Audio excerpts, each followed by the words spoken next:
Halo Sobat Maya, kembali lagi ke series maraton saham IPO. Di video kali ini kita akan membahas tentang saham IPO Labs. Nah, jadi PT UBC Medical Indonesia atau Labs ini didirikan pada tahun 2014 dan kegiatan usahanya itu adalah distributor alat kesehatan. Nah, di tahun 2014, Labs ini masih belum memperoleh izin edar ya, sehingga Labs ini hanya membantu memasarkan produk dari PT Inodia yang sekaligus adalah pemegang saham dari Labs.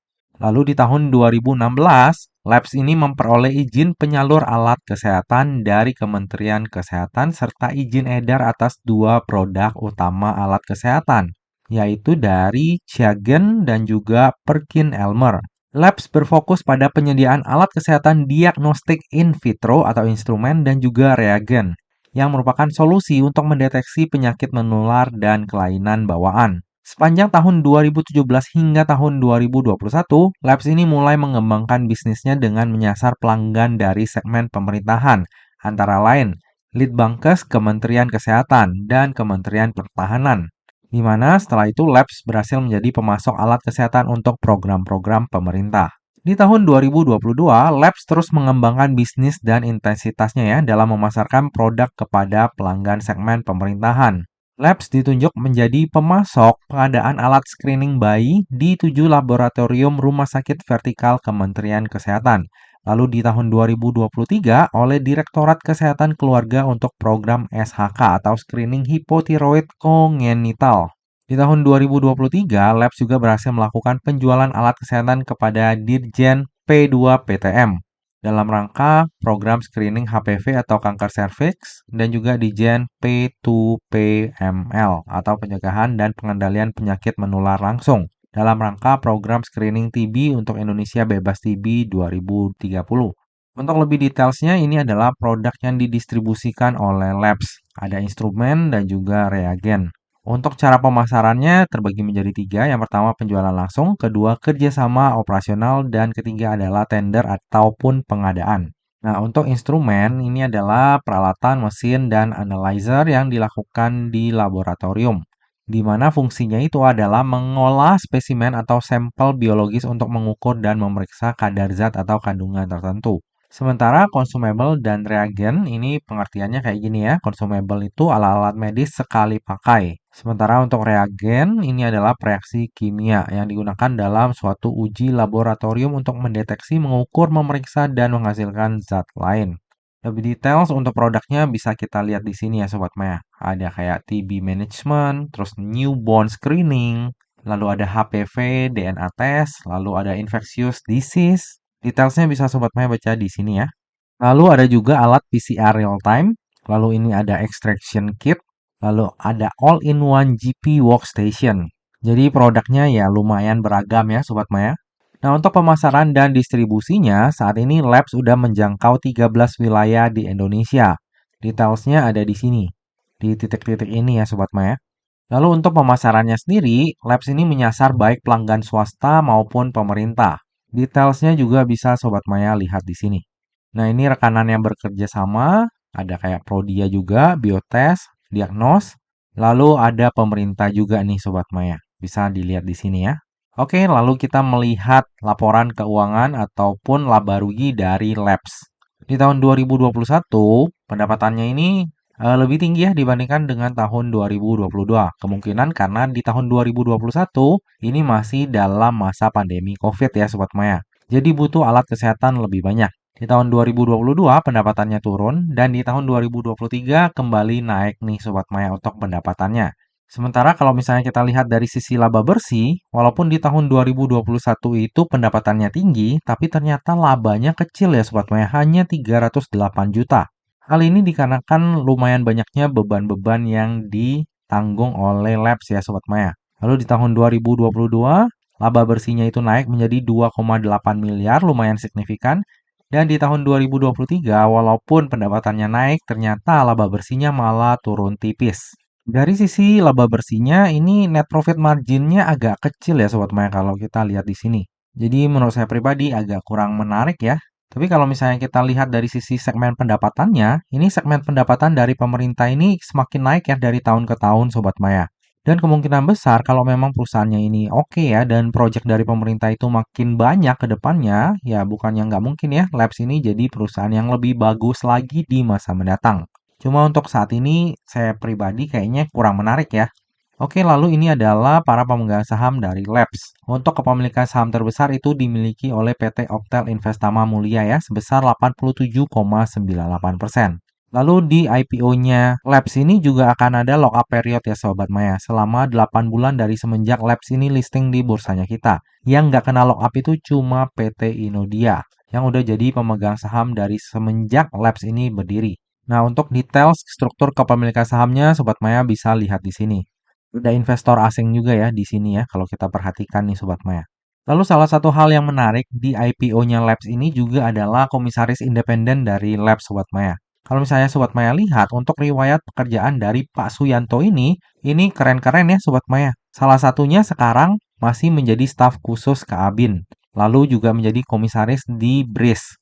Jadi memang sepak terjangnya oke. Biasanya kalau ada orang-orang yang ditaruh di jabatan komisaris direktur yang emang hebat, biasanya waktu IPO itu emang dijaga. Coba kita lihat ya di Labs ini gimana nantinya Sobat Maya. Oke, lalu kita beralih ke struktur IPO-nya. Jadi sebanyak-banyaknya 700 juta lembar saham atau mewakili sebanyak 17,72% dari modal ditempatkan dan di store penuh yang akan ditawarkan kepada masyarakat. Untuk harga penawarannya sendiri berkisar antara 100 hingga 105. Sehingga dana yang akan diraup dari IPO ini adalah sebanyak-banyaknya sebesar 73,5 miliar. Lalu dana IPO tersebut keseluruhannya akan digunakan untuk modal kerja nih Sobat Maya. Agak kurang greget ya Sobat Maya karena keseluruhan dananya dipakai hanya untuk modal kerja. Nggak buat ekspansi atau mungkin belanja modal yang bisa meningkatkan kinerjanya Labs di masa mendatang.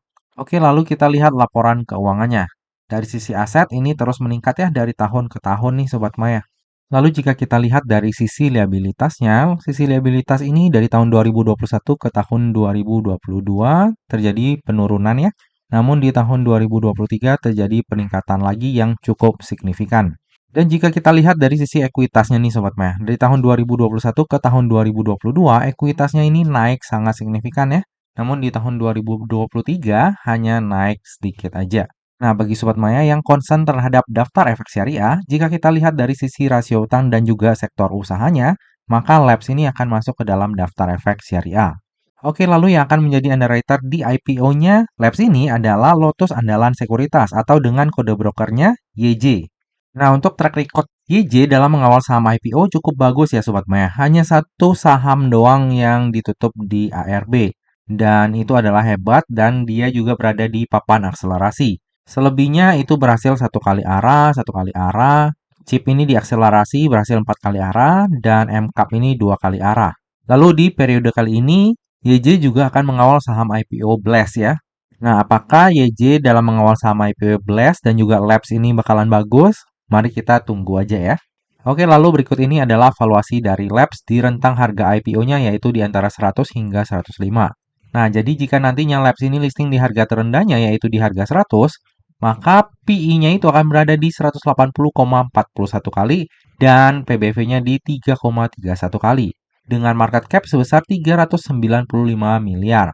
Lalu jika nantinya Labs ini listing di harga tertingginya yaitu di harga 105, maka PI-nya itu akan berada di 189,43 kali dan PBV-nya di 3,38 kali dengan market cap sebesar 414 miliar. Nah, dari sisi valuasi, Labs ini cukup mahal ya Sobat Maya untuk ukuran saham IPO. PI-nya sampai 180 kali, PBV-nya juga 3,3 kali. Ya kalau PBV masih cenderung standar lah ya untuk ukuran saham IPO. Namun dari sisi PI ini mahal banget. Jadi dari sisi valuasi bisa kita lihat bahwa Labs ini cukup premium ya untuk ukuran saham IPO Sobat Maya. Oke, dari tadi udah banyak hal yang kita bahas, sekarang tiba juga kita ke bagian kesimpulan. Kesimpulan yang pertama, menurut saya pribadi secara fundamental Labs ini masih kurang menarik ya Sobat Maya. Pendapatannya itu masih kurang stabil dan net profit marginnya pun cenderung kecil. Saat ini belum ada tanda-tanda untuk ekspansi ataupun membesarkan skala perusahaannya di masa mendatang. Cuma seperti yang udah kita lihat tadi di segmen pendapatan dari pemerintah itu terus naik ya dari tahun ke tahun ya. Nah, kalau misalnya hal tersebut bisa terus dilakukan ya dan dikembangkan di masa mendatang, ya bukannya nggak mungkin kinerjanya dari labs akan semakin membaik di masa mendatang. Kesimpulan yang kedua, valuasi dari labs ini tergolong mahal ya untuk ukuran saham IPO. Lalu untuk tujuan penggunaan dana IPO-nya juga kurang greget. Keseluruhan dana IPO-nya itu dipakai untuk modal kerja. Kesimpulan yang ketiga, underwriter dari IPO-nya labs ini adalah YJ. Di papan pengembangan, kinerja YJ ini cukup menarik ya. Lalu di periode IPO kali ini, YJ juga mengawal saham IPO Blast, jadi barengan nih nantinya. Nah, untuk kedua saham ini nilai emisinya pun cukup besar ya Sobat Maya jika kita bandingkan dengan historical saham-saham IPO yang pernah dikawal oleh YJ. Jadi semoga aja sepak terjang YJ di periode kali ini pun akan bagus ya. Kesimpulan yang terakhir, saya sendiri akan wait and see dulu tapi cenderung untuk ikut. Kalau dari sisi fundamental ya kurang lah ya, dari valuasi juga kurang. Tapi yang lumayan menarik bagi saya pribadi adalah YJ sebagai underwriter-nya dan juga ada komisaris independen yang menurut saya lumayan oke ya untuk track record-nya. Cuma yang jadi pertimbangan adalah di periode kali ini kan untuk periode IPO kali ini kan ada 7 saham IPO ya. Kalau misalnya mereka tuh kebanyakan bareng, ya saya kan pilih-pilih nih mana saham IPO yang paling menarik buat saya. Karena kalau saya sendiri tipe orangnya tuh nggak bisa fokus ke banyak saham gitu ya Sobat Maya. Jadi lebih pilih ke beberapa saham aja. Kecuali memang kayak semuanya positif nih, ya nantinya saya beli semua. Tapi nanti kita lihat lah ya kondisinya ya. Seperti biasa ya Sobat Maya, yang namanya saham, terlebih saham IPO itu nggak pernah luput dari yang namanya resiko. Jadi bagi Sobat Maya yang mau melakukan order saham IPO Labs, pastikan Sobat Maya melakukan order sesuai dengan resiko yang siap untuk Sobat Maya tanggung ya. Lebih lengkapnya nanti saya order atau enggak untuk saham IPO Labs ini akan saya share di tab community ataupun IG saya pada saat masa offering nanti. Nah Sobat Maya, demikianlah video review saham IPO Labs. Semoga aja video ini dapat bermanfaat bagi Sobat Maya semuanya dan dapat menjadi bahan pertimbangan nih. Apakah nantinya Sobat Maya akan membeli saham IPO Labs atau enggak? Nah Sobat Maya, akhir kata jangan lupa untuk selalu jaga kesehatan, jangan lupa untuk selalu bahagia, dan semoga perjalanan investasi kita selalu cuan bareng-bareng ya. Sampai jumpa di video review saham IPO selanjutnya. Dah.